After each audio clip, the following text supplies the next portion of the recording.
En nuestra propuesta, que denota la necesidad de reevaluar el comportamiento del sistema privado y del nacional e incorporar el sistema de pensiones solidarias, hay líneas conductoras bien claras. En el sistema privado coincidimos en la obligatoriedad de incorporar a trabajadores profesionales dependientes, sin duda alguna, ahí no hay mayor problema. Y coincidimos en la necesidad de eliminar regímenes en el sector público, como el CAS, que no están asociados a la obligatoriedad de aportación. Es increíble que el Estado genere empleo y no la condición de aporte que está a su vez paralelamente propiciada por el mismo Estado.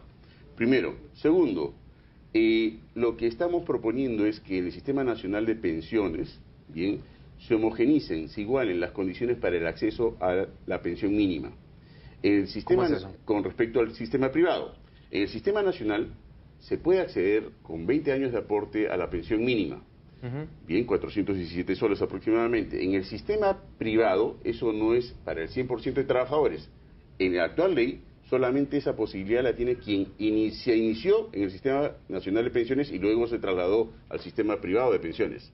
Por lo tanto, al generarse esta suerte de brecha, la persona que tiene que decidir por qué sistema va y que no tiene un flujo de renta constante y pertenece a niveles socioeconómicos bajos, lo que dice es, voy al sistema nacional, ¿no? Claro, pues Sí. si voy al privado no tengo esa ventaja Así es. del salario, y a eso hay que Y ahí cambiarlo hay con urgencia. sin duda, Claro. tenemos que homogenizarlos. ¿Por qué? Porque al final de cuentas le va a resultar más barato al Estado cubrir la diferencia por la pensión mínima en el sistema privado que seguir manteniendo el financiamiento de más del 50% de las pensiones en el sistema nacional público.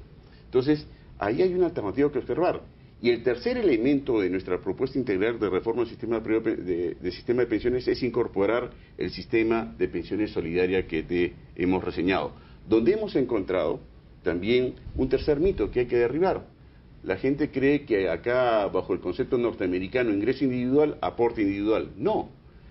Acá la pequeña y microempresa tiene una naturaleza familiar. Trabaja el esposo, la esposa, los hijos. Quien recibe el flujo de renta es la familia, el esposo la administra. Cuando hemos entrevistado a través de Focus Group a este tipo de personas, bien nos han dicho, si yo supiera de la existencia de este sistema de pensión solidaria, yo pagaría de mi bodega mi ingreso 27, 30, 40, 50 soles para garantizar después de 25 años la pensión de mi esposa, que es técnicamente catalogada como una trabajadora familiar no remunerada. Entonces, fíjate la particularidad del escenario del mercado laboral de Perú. Los peruanos hemos aprendido a copiar sistemas, el norteamericano, el anglosajón, y en el sistema de pensiones, el chileno, y no lo hemos readecuado. Por eso Chile tiene una penetración del 60% con respecto a la PEA, en términos de afiliación, y Perú 14%. Nosotros con este esquema pensamos llevar el nivel de penetración, que hoy día a nivel público y privado está en 22%, a 10 años a 49%. Y José Ricardo, ¿por qué crees tú que en el tema de pensiones particularmente siempre se hacen reformas como por partes, como que no termina Porque recuerdo que antes de la reforma, y cuando Beatriz Merino estaba a la cabeza de la asociación de FPs y se va justo en el medio de la reforma, o sea, algo pasó dentro de la asociación, ella hizo un seminario internacional, trajo expertos internacionales, hubo 7 meses de trabajo en el cual se tocaron 7 temas diferentes y finalmente la reforma salió con 2. ¿Por qué tanta resistencia en las FPs y por qué tanta, yo diría, dejadez en los gobiernos para implementar una reforma completa? Bueno, siempre hay una resistencia al cambio, en primer lugar, ¿verdad? Tanto por las AFPs, que están habituadas o estaban habituadas a un esquema de trabajo, cambiarles el esquema siempre y de ganancia. El esquema en general siempre es incómodo, ¿verdad? Entonces, ese es un primer punto. El segundo punto, que para hacer una reforma hay que plantearse unos criterios muy claros. En primer lugar, simplicidad, sobre todo en un tema tan complejo como es y de largo plazo como es la pensión de una persona. Cuando estás hablando de la pensión, estás diciéndole, usted en el futuro, en 20, 30 años, cuando tenga 65, 70 años, lo que le va a pasar. Esas incógnitas tienen que plantearse con mucha transparencia, con mucha simplicidad, con esquemas claros y sencillos.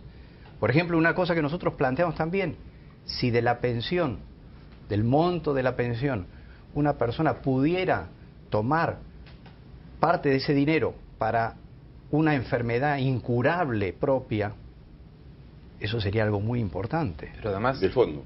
Del fondo. Claro, porque Fíjense no tiene que sentido eso... que tu fondo siga ahí si tú estás a punto de morir. Así es, Exactamente. exactamente. Ese es el tema. Entonces, eso también contribuye a darle credibilidad a una persona que estaría dispuesta a hacer un aporte pensando en todas esas posibilidades. Ahora, si uno fallece, Hay un proceso, tu familia recibe... Hay un proceso Sí. bastante detallado de sucesión. Y lento. Y lento. Lo que estamos planteando nosotros para el sistema de pensión solidario es modificar el régimen de sucesión. ¿Por qué? Porque este tipo de personas nos dicen, si yo desaparezco de este mundo, lo que quiero es que mi esposa y mis hijos rápidamente tomen la Claro. posesión de mis ahorros. Claro. Pero O sea, que mensualmente no se le me comienza a pidan transferir... declaraciones que no tengo, documentación que no tengo, basta con una declaración jurada. Y debería ser así de expeditivo, porque si no generamos estos grandes cambios que menciona José Ricardo y que hemos arribado en el estudio, no va a haber posibilidad de ampliar la cobertura en el Perú. No es que el sistema privado de pensiones sea ineficiente, no lo es. Es que el producto que ofrece no se adapta a una gran parte de nuestra población económicamente activa. Hay que crear un sistema ad hoc para cubrir esas expectativas de esa población particular que tenemos. Ahora, un tema final, nos quedan pocos segundos. El tema de no confían en las FPs, que salió en el estudio cualitativo. Así es. ¿Ustedes creen, respuesta corta, que la Asociación de FPs y las FPs están haciendo su tarea para cambiar esa percepción de la falta de confianza en lo que ellas hacen? Buena pregunta. Yo entiendo que sí, que están empezando a darse cuenta del problema y... ¿Están empezando hace cuánto tiempo, más o menos? Ah, bueno, eso habría que preguntarles a ellos, tal 20 vez, ¿no? años, 20. Habría que preguntarles a ellos, pero sí creo que deben empezar a ponerlo en práctica, ¿no? Ujú. Es decir, los reclamos que hay sobre el tema son muy importantes. Efectivamente, decía Juan José, están muchos ubicados en un centro financiero, la salida a otros sitios, las peleas que ha habido por robarse afiliados, eso tampoco favorece nada, ¿verdad? Entonces, hay un sinnúmero de pequeñas acciones que, si se reorientan, pueden volver a dar credibilidad a la gente. Ujú. Por ejemplo, el mismo hecho de saber que el fondo es intangible, Importante. eso es un punto muy importante. La gente a veces La gente confunde. Y no desconoce. lo conoce. No. Así es. Cree que si quiebra la FP, pierde su Pierde fondo. su fondo. Así es. Y eso no es así. ¿Y por qué no lo conoce? Es la pregunta. ¿Dónde ha fallado en 20 años el mecanismo de información? ¿Por qué no se amplía la cobertura como se debería haber ampliado? Ahora, es una suma de cosas como Sin se duda. ha hecho, ¿no? Porque Sin una duda. sola no funciona. Sin duda. Bien, Es un bien José, sinnúmero. bien José Ricardo, muchas gracias por haber estado acá. Encantado. Ojalá que el libro sirva para difundir esto y ojalá que no Cómo suceda no. que primero lo apliquen en otros países y después en el Perú 20 años después. Ya veremos qué pasa. Muy bien, Muchas encantado. gracias. Muchísimas gracias, David. también. Vamos a la pausa y regresamos con el bloque final del programa con un tema bastante utilitario. Volvemos.